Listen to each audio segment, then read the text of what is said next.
not so also that the fruit of the Spirit is love, peace, joy, long-suffering. Everywhere I turn, I have no friends. You hear me speak here today. But I'm talking about free speech in America. I'm talking about non-conformity. That's what I'm talking about. That's a matter of opinion. We gotta learn to be non-conformist. That's right, I'm a non-conformist. We all look like we came off the assembly line. Nobody's got any guts. Nobody speaks their mind anymore. That's right. That's what's wrong with this country. You're in here now.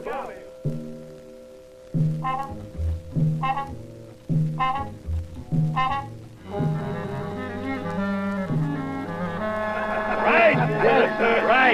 Why, every man that speaks, you can count on the fingers of one hand. The people that got the courage to stand up and say no. That's why I say nobody says what's on their mind. I've been saying that for 20 years. And you wrapped up in religion. That's what's wrong. Too much conformity.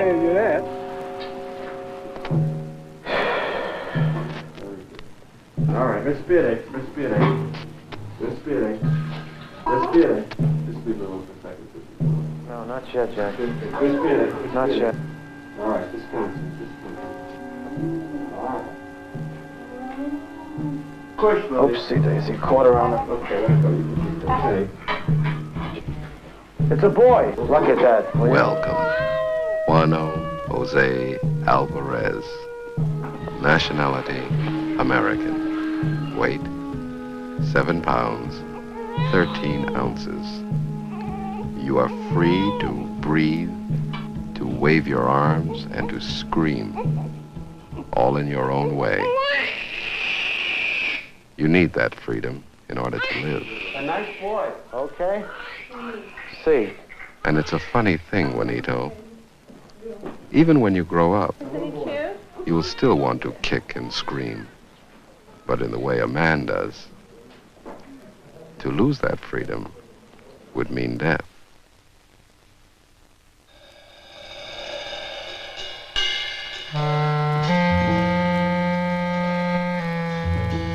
Not physical death, perhaps, but death of the spirit.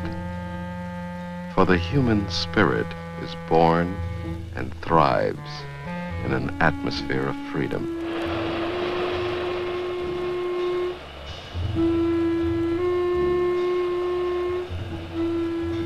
Such is the spirit of Lee Montague, thriving as it does in the world of art.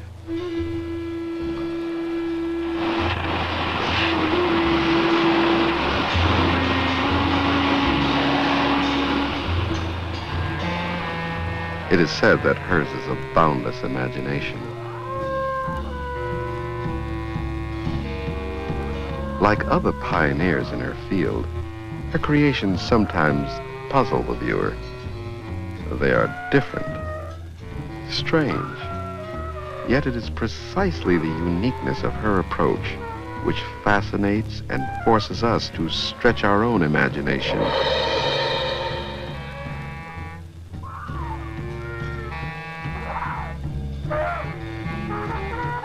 But where does it come from, this talent of Lee Montague? What is the secret source of the startling new ideas which spring from the creative mind?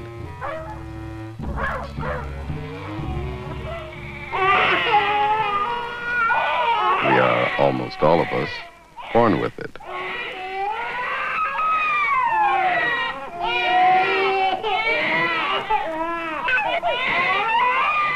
It is hard to believe that the same freedom of expression, that kicking and screaming we observe and enjoy in infants, is the basic raw material of human creativity.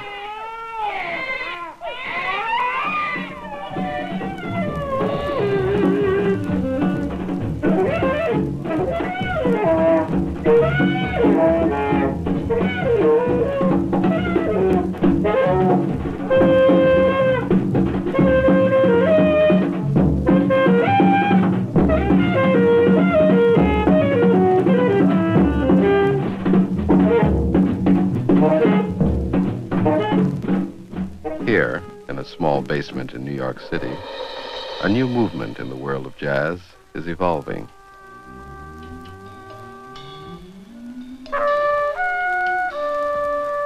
Bill Dixon is part of that movement. A graduate of a New York Conservatory of Music, composer Dixon often discards traditional forms of musical rhythm, harmony, and composition.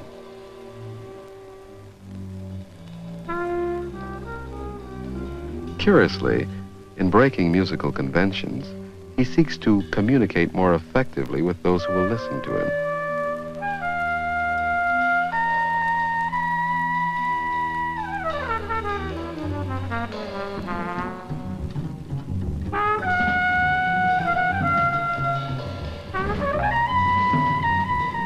Since music is an international language,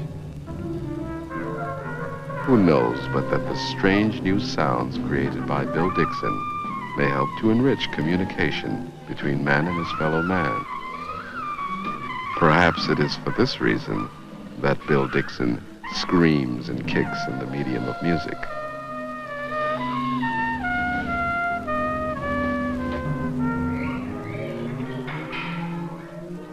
Of course, a thing like freedom of individual expression does not necessarily serve the best interests of society. Okay, fellas. All right. Finish. All right, finish. I know. Now let's stop. Alan, stop a minute. All right, let's stop. Go over here and... Are you listening? Okay. It's okay.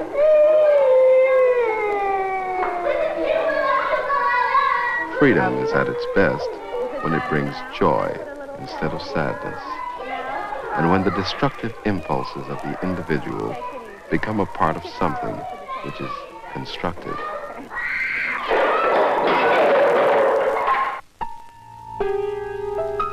William Catavalis is an American architect with impulses to do away with the city of New York as it is today. In its place, he sees a city whose buildings actually grow through the application of revolutionary construction techniques. One of these techniques involves the development of new chemicals specially created to expand and form any structure the architect designs. And when a building has outlived its usefulness, Mr. Catavalis would tear it down and replace it with another structure in a matter of days. Even ours. There is a tendency to dismiss, even ridicule the ideas of those who think differently from most of us. And yet, a society must remain open to new ideas if it is to find practical solutions to its many problems. It may well be that the unusual ideas of William Catavalis will help to solve some of the housing problems of tomorrow's overpopulated world.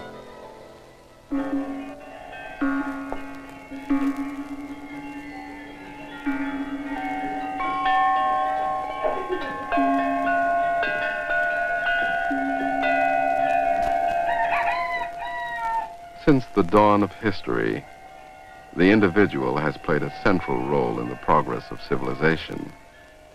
For it is in the individual mind that new ideas take shape. Paolo Soleri, living in the semi-desert of Arizona, has not only designed a city of the future, but he is living out the philosophy around which his city would revolve. It is Soleri's view that man is approaching a breakthrough in consciousness. He believes that in the not-too-distant future, man will be more strongly motivated by the forces of beauty and creativity. Thus, the buildings of the future should not be for man's physical comfort alone. They should help liberate the creative spirit latent in each individual. His architectural designs differ drastically from the more familiar structures of today.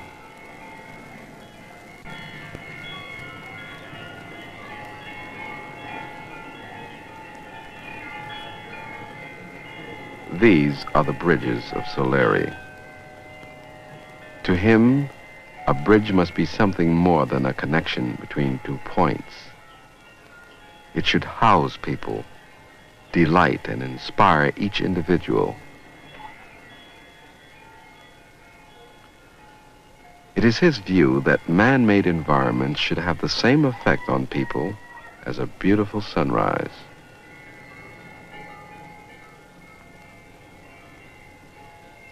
In the cities of tomorrow, Paolo Soleri believes that the main industry will be the cultivation of the human spirit.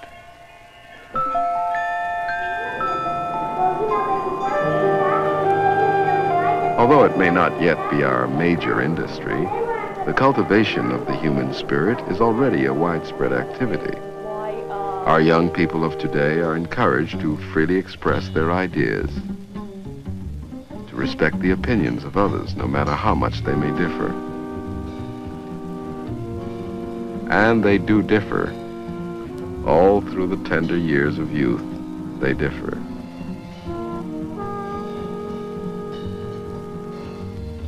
But most important, these children learn that an opinion has real value when it is supported by knowledge and a sense of social responsibility.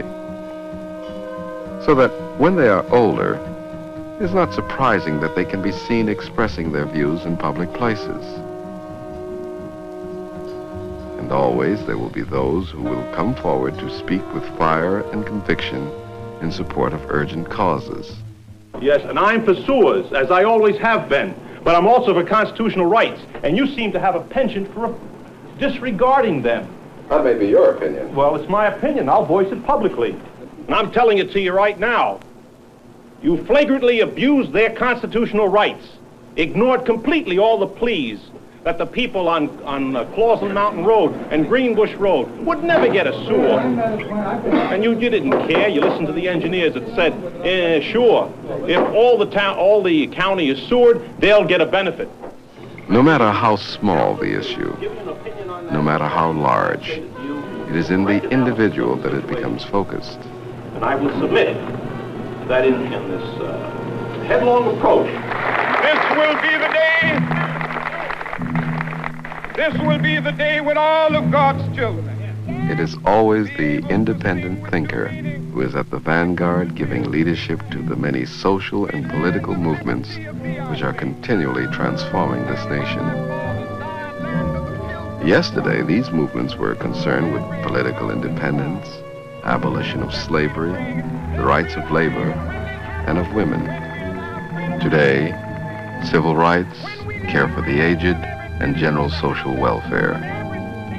Tomorrow, new issues will arise, and new individuals will emerge to test and strengthen our democracy. And singing the words of the old Negro spiritual, free at last, free at last, thank God Almighty, we are free at last.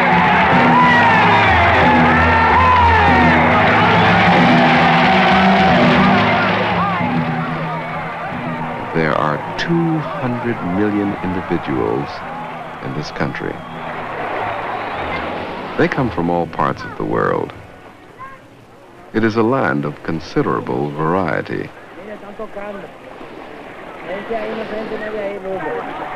It is true that often we disagree with one another, and yet it is this constant exchange of ideas which gives vitality and a measure of excitement to our lives.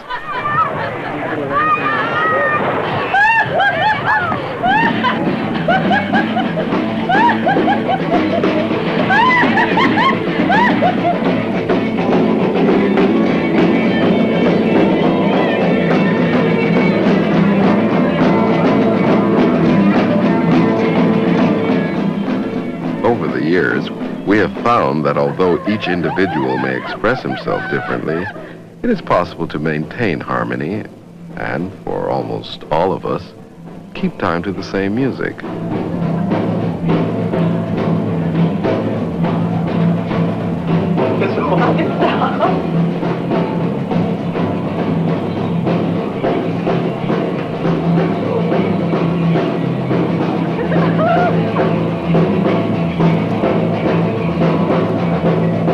And even those who seem to be out of step, who is to say that they are not listening to some other tune?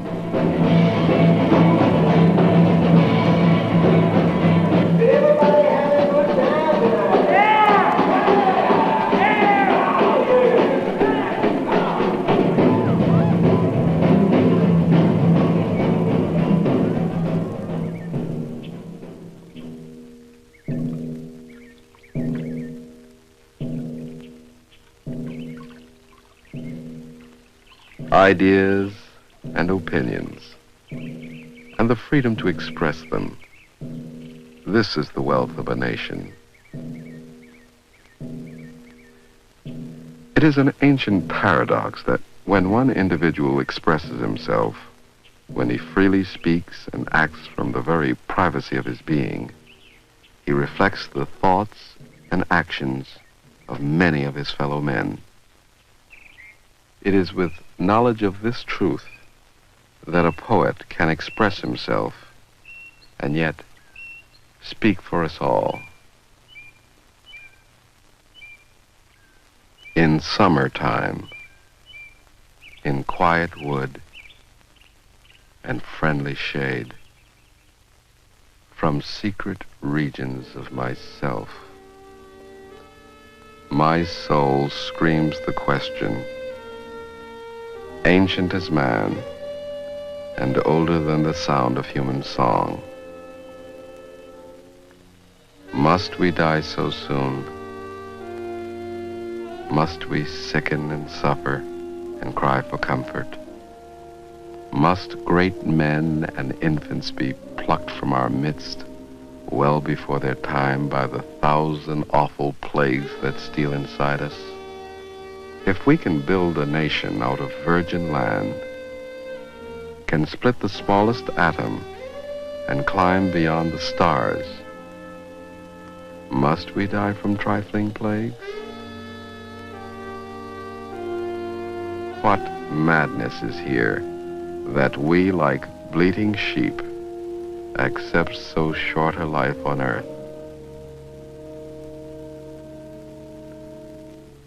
And yet, should someday we conquer death, or win a momentary truce in time, multiplying our earthly journey by 1,000-fold,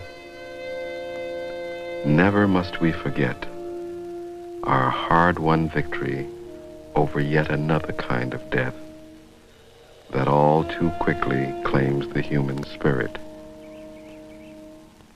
when it breathes no more the air of freedom. For the treasured prize of our survival is the joy of self-expression in all those unique thoughts and actions that each person has to tell himself and all the world, I live.